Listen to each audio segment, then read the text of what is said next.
In the introduction video on TurboPrep, we gave you an overview on all the menu items and the general process of loading data. In this video, we are going to demonstrate how to merge datasets. We have preloaded here Titanic training and the Titanic unlabeled datasets from the samples folder. The difference between those two is that the Titanic training already has a text column with flags or labels, so that it can be used to train a classification model. The Titanic unlabeled dataset, on the other hand, is missing the column with those labels. So we can use a model to assign a predicted label to each of the 392 rows.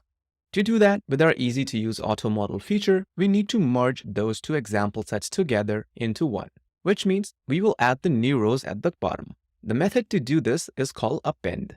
We will start with our first data preparation session by selecting the primary set to which we want to add data, and then we select merge. Here we select the table we want to add and use append as merging method. Oh, it is not active. What happened? To find out what has gone wrong, let's see the help file here quickly. It says that this is only available if both datasets have exactly the same columns and column types. Okay, there we have the problem. Our Titanic unlabeled dataset is missing the label column. Let's fix this by simply adding an empty column, which can be then used to fill in the predictions later.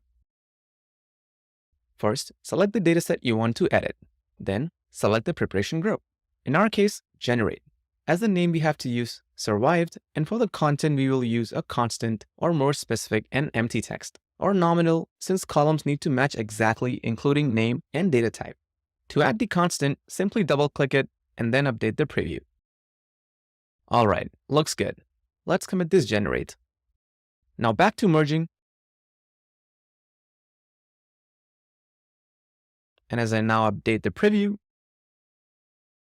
you can see nicely highlighted by the background color where the additional rows will be added. We commit at the merge, and I will use this dataset as input for AutoModel. I will go fast through that feature as there are detailed tutorials available, and we just want to show you the final output with the scored examples. And while the more calculation-intensive models are still running, we can already look at the predictions done here by our naive Bayes model. Adding rows is one option to merge two datasets. The other commonly used option is to add additional columns to an existing dataset based on one or multiple key columns. Let's see how this works. I will go back to TurboPrep and clean out the loaded datasets. We will use some more data from the samples folder of RapidMiner Studio, allowing you to easily follow along.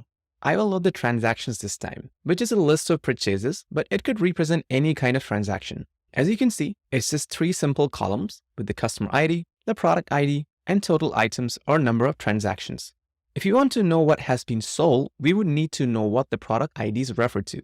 If we had a table which contains product ID and product names, then we could easily look up or even add the details via the product ID as the matching identifier.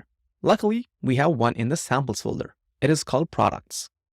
To make sure that the product information is added to a transactions table and not the other way around, we need to highlight the table first. Then we click merge to enter our next data preparation cycle. Now we can just go through the dialog. First, select the table we want to merge, then the join type. I will go for a left join, which ensures that all of my existing entries are kept and details from the products table are added to the rows if there's a matching product ID. So our join keys are the product IDs and the two tables. As we update the preview, you can now see the columns, product name, product category, and price appear.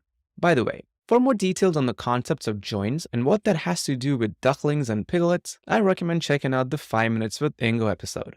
Our join here is now complete, and so we can end the preparation iteration as always with a commit. Since we don't care for the category and price, we can do some housekeeping. Simply select both by holding down the Control or Command key when clicking, and with a quick and easy remove, we are entering the next transform session. Now just apply and commit to have our final table with the merged product names. As always, with RapidMiner, things are not hidden. We can also take a look at the process which was generated in the background. Let's use that for a brief recap. Okay, now you can see the two datasets coming into the join. Then we have a select attributes operator, which is selecting all but the two columns, which we wanted to have removed. One note before we end, keep in mind that if you change something here in the design view, it will not be picked up in your TurboPrep session, but it will only be applied to your output once you hit the Run Process button. Now this concludes the tutorial on merging data. Thank you very much for watching.